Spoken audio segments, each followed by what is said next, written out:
I'm Tiago from Smart. I'm here presenting our OAI box for Oven.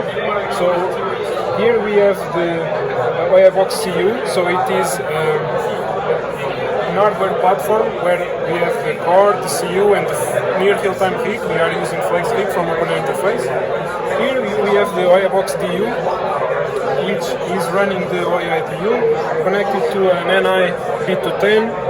A USRP using split 8. Then the USRP is connected to the RF cable kit, to the Quectel RM500, and here we have a control dashboard meant to ease the usage of OpenAirInterface. So with this dashboard, starting the network components, you just need to press buttons. So you can start the rig. For example, you can check the logs. You can start the CU. It is running, and then we can check the configurations for the network on the DU configuration page. So you can choose from a set of presets for bands. You can change from band 41, 77. We give you a lot of options for bandwidths, MIMO configurations and TDD slot configurations. Starting the DU, you just need to press start. You can see the logs. So the DU is also running. And then we can start the UE. So at this point there is no UE connected to the network. We will just enable the UE.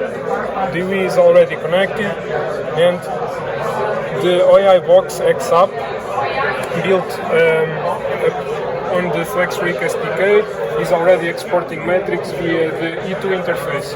So each UE gets a page where you can see the metrics, so RSSI, RSRP, SNR, MCS, block error rate, and the specific throughput for the UE. And on the Gnode V page, you get a chart with the bitrate for the aggregated throughput of the network. Yeah, this is it in a nutshell. So, thanks. Hi, I'm Melissa from EpiSci, and this is our 5G side link demonstration. So this machine here, this is our SyncRef UE. So you can see in the diagram, we're focusing on 5G side link mode 2. Mode 2 does not have a Gnode V. So we have one SyncRef UE here, and what's going to happen is it's basically going to broadcast the synchronization signal, and these nearby UEs will receive that, and they'll be able to synchronize their time and frequency information with the SyncRef UE. This machine here is nearby UE number 2, and it's deployed on an N310, just like the SyncRef. And then our third UE is on the laptop, and we're using a B210 USRP. Okay, so the way the demonstration works is the user can come here and they can type in a text message that they want. So let's do something different. Okay, and then they can select the UE that they want the text message to go to. So it's more fun if we do 3, because if we do 2, it's just going to go here.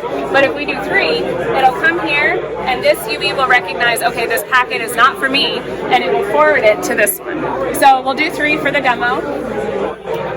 Start that, and then start this one. So we'll let him run.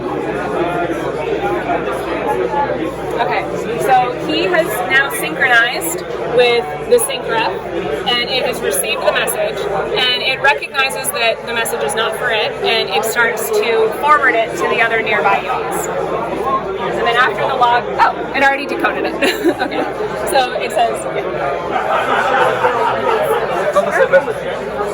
what? Yes, it is. Oh, there, I was looking at the top there, sorry. Oh, no, so ignore that. That part is just like like the default in the GUI. Okay. But hey, that proves that we're not cheating, right? Yes, Because exactly. I didn't type EpiSci over there.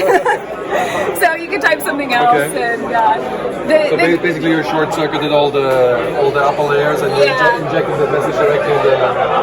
You injected it directly in the broadcast. No, in the shared channel, the PSSC. So yeah, this doesn't have any map layer or above implementation yet, but that development is in work and hopefully we'll be there soon. Hello everyone, my name is Tamara Vladic, I'm from OAI. Today I will be presenting the interoperability between Keysight Run Simulator and our own FlexRig.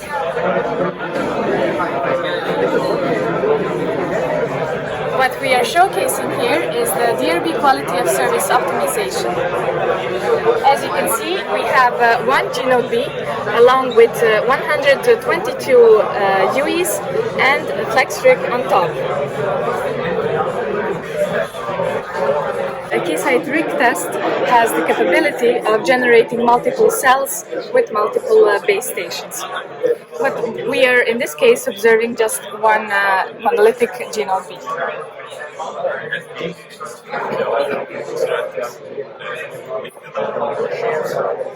The demo description consists of 100 UEs that are connected to the internet. They're just browsing everyday users. It is a non-GPR traffic. We have another 20 UEs that are using GPR traffic, and it's streaming but non-conversional video. They are connected to the network immediately after the rig test starts. 20 seconds later, we attach two critical UEs in extremely emergency situations, such as firefighters, and they need resources right away. But the cell is already congested. So what do? We are observing the throughput via KPM for each UE in the network. The cell is already congested. So what do? With run control service model, we are sending the control message to the E2 node saying you need to allocate more resources to the critical UEs. So we set the priority level value to 1, which is the highest priority. And also what do? We set maximum and guaranteed flow bit rate to 150 megabits per second. And the results are next. The PRB usage already at the beginning of the simulation is reached 100%. GBR4 are the 20 UEs that are streaming, and non-GBR9 are the 100 UEs that are using internet. 20 seconds later, GBR131, which are UEs in emergency situations, have their throughput not satisfied because all the resources are mainly allocated to GBR4. So what do? We say when the throughput for critical UEs reaches 10 megabits per second, we send the run control message indicating to the GNode B that he needs to allocate more resources to those two UEs. So at the peak, we see 27 megabits per second. So this is the without or with the accept. Which one do you think is better for this use case? Demonstrating a spectrum sharing in CBRS band with the OAI GNode. So instead of having dedicated sensors for sensing the spectrum and sharing with the cellular, we are using the GNode B itself as a sensor here. So in this demo, we have the OAI GNode B, an 80 megahertz channel, and we generate an artificial interference. So here we are generating an interference, and the OAI GNode B is able to detect this interference and then not use these PRBs in the downlink schedule. So this is a use case for the CBRS band. Hi, so this is 5G RAN slicing with OpenAirInterface. So RAN slicing is allocating physical resource blocks in the wireless domain based on the slice policies. So here we have a GNOB running OpenAirInterface and also a 5G core network, also OpenAirInterface. So we have two video streams coming and the 5G CRM modem, which is receiving the video streams, which you can see over here. So the max scheduler reads the policies from the JSON file and then allocates the PRBs based on the policies. So here you see that the one video has a very poor quality, which has only 10% of resource blocks allocated, and the other has 90%. So here, when I change the policies now, you can see that the bad video would get better, and the other one will go bad.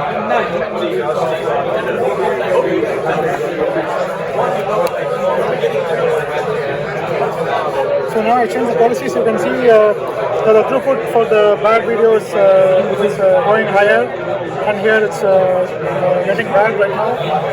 And in some time, in a few seconds, you can see that the video will get good.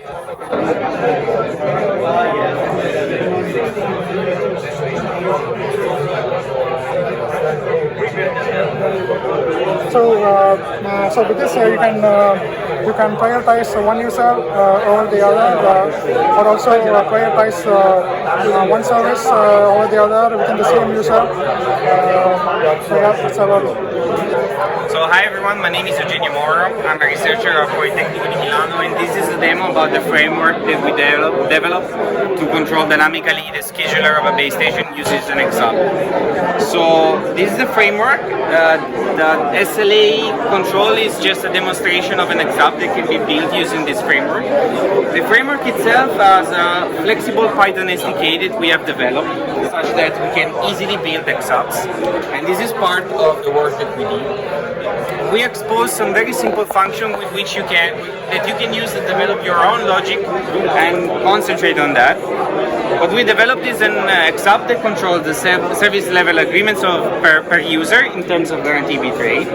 Then we did some work on the E2 interface to make it easier to work with as a researcher. And then we integrated E2 into OpenAirInterface, and we have an end-to-end oriented frame testbed. Then the XUP itself, it's at every iteration guaranteeing the bitrate for every read by receiving from the GNOB the spectral efficiency and allocating the PRBs that are required to guarantee the bitrate. And when resources in the GNOB are not enough, the XUP is enacting some policies to make sure that, for instance here, the overall SLA violation is minimized, or there is an admission control such that the maximum amount of UEs can be guaranteed with the bitrate. And now I'm going to show you the demo actually live. It's running on Colosseum. We have 3 UEs that are making some traffic and downlink. These are the UEs connecting and making some traffic. And on this other screen we have the XUP running. And the XUP is basically finding how many. This is running every second, but we can go down to 10 milliseconds. It's looking for how many resources are needed by every UE. Realizing there are not enough resources to guarantee the bitrate for every UE, and solving an optimization problem that gives us a PRB allocation that's minimizing the total SLA. And that is all. Thank you. Hello, I'm Michael Tsappet from PyRadio, and here we have our FR3 SDR that operates from 6 to 24 gigahertz. And we're attempting to demonstrate OAI working over FR3 for the first time in the wild here. So we have a couple of USRPs because we haven't integrated UAI with OAI with the ZCU we use as our baseband board. This part is a test board of our design that we're using to test out and verify the circuitry for our larger 8-channel fully digital FR3 SDR. So this is our demo.